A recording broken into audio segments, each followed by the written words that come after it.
dans le flot total qui entoure la perspective de 2019, les fake news, les manipulations et l'intox sont devenus monnaie courante. On lit par là que l'ancien président du Rassemblement pour la culture et la démocratie, RCD, Saïd Sadi, a rencontré le frère du chef de l'État, Saïd Bouteflika, ainsi que le général Toufik, l'ancien patron du département du renseignement et de la sécurité, est toujours actif et ses réseaux ne se sont pas dissous dans la nature. Une pluie d'informations sans fondement et qui envahissent la presse électronique, les blogs et les réseaux sociaux. À leur vitesse de diffusion, selon le modèle de consommation fast-food, auquel elles sont destinées, les news qui écument la toile peuvent faire mal dans un contexte politique très sensible où l'avenir de l'Algérie s'apprête à se jouer. Monde Afrique, un journal électronique dirigé par Nicolas Beau, ancien du Monde, de Libération et du Canard enchaîné, rompu à l'investigation, en fait son sujet de prédilection. Le 9 juin, il écrivait que le général-major Ali Guedjari, un des plus fidèles collaborateurs du général Mohamed Medienne, dit Toufik, patron tout-puissant des services algériens département du renseignement et de la sécurité pendant un quart de siècle, rencontrait la semaine dernière les services sécuritaires de l'ambassade américaine à Paris. La preuve, pour Nicolas Beau, auteur de l'article, que les réseaux de Toufik cherchent à peser sur le processus de succession du président Bouteflika. Le 30 mai dernier, le patron de Monde Afrique mettait en ligne un premier article sur le sujet en croyant connaître les clés de succession de Bouteflika. Il écrivait, dans la transition qui se joue à Alger, deux forces s'opposent, le clan présidentiel, animé par le frère du chef de l'État, Saïd Bouteflika, et l'état-major militaire, avec à sa tête le vice-ministre de la Défense depuis 2013, Ahmed Gaïd Salah. Monde Afrique présente enfin un spectacle inédit de guerre des clans où Toufik semble avoir repris du poil de la bête malgré la dissolution pure et simple du département qu'il dirigeait, et où Saïd Bouteflika, frère et conseiller du président, est en confrontation avec le chef d'état-major et vice-ministre de la Défense, Gaïd Salah, autour de la succession présidentielle. La rencontre du général Guedjari avec les services américains à Paris ne serait pas un fait isolé mais s'inscrirait dans une série d'opérations visant à peser sur la succession du président Bouteflika. Le général Toufik qui avait été surnommé au temps de sa gloire Obzeye, le dieu de l'Algérie, est décidé à mobiliser ses réseaux pour peser dans la succession actuelle. Outre les services américains, avec lesquels il eut toujours de bons rapports, trois partis politiques algériens, dont les islamistes du MSP et Gil Jadid, nouvelle génération, de Sofiane Gilali, ont été approchés par ses lieutenants. Deux gradés sont aujourd'hui à la manœuvre sur le front politique, le général Mohamed Tahriala, issu de la marine et un mystérieux général Mouad dont Monde Afrique ne connaît que le surnom. Il est vrai que dans cette taïga politique algérienne on ignore où est la part de vérité, celle du mensonge et celle de l'intox. On sait en revanche que certaines informations, présentées sous le sceau de la confidentialité facile à la consommation, sont tout simplement des fakes. Peut-il en être autrement dans l'opaque brouillard qui plane sur Alger et qui déroute l'opinion sur ce que sera l'avenir du pays, ne serait-ce qu'à court terme, dans quelques mois?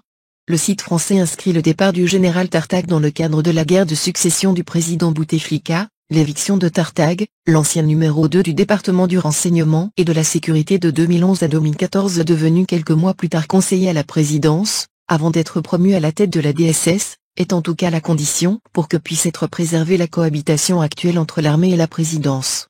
Ces deux pôles concurrents du pouvoir algérien sont condamnés à s'entendre, à coup de concessions, pour que l'Algérie ne sombre pas dans une guerre de succession meurtrière.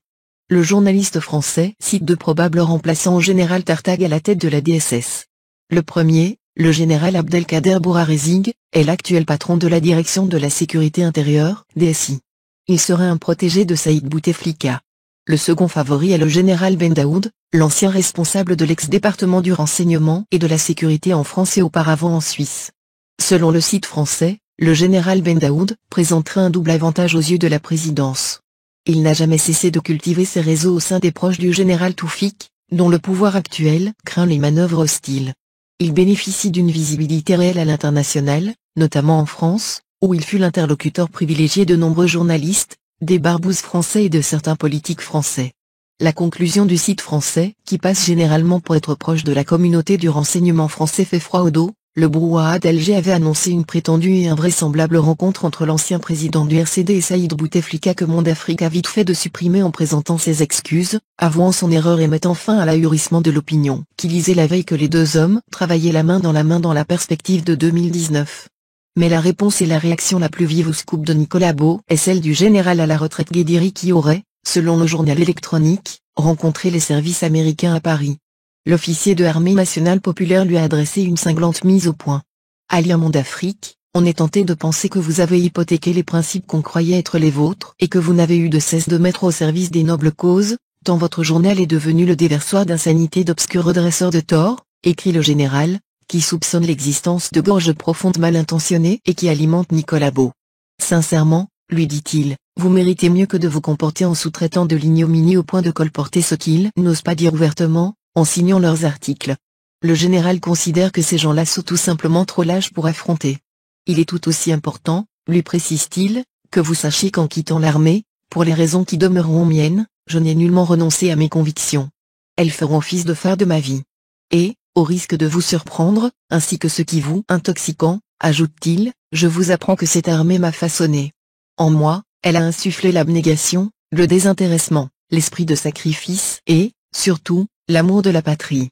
Qui alimente, en effet, Monde Afrique et Nicolas Beau en fake news et dans quel intérêt? La question mérite d'être posée.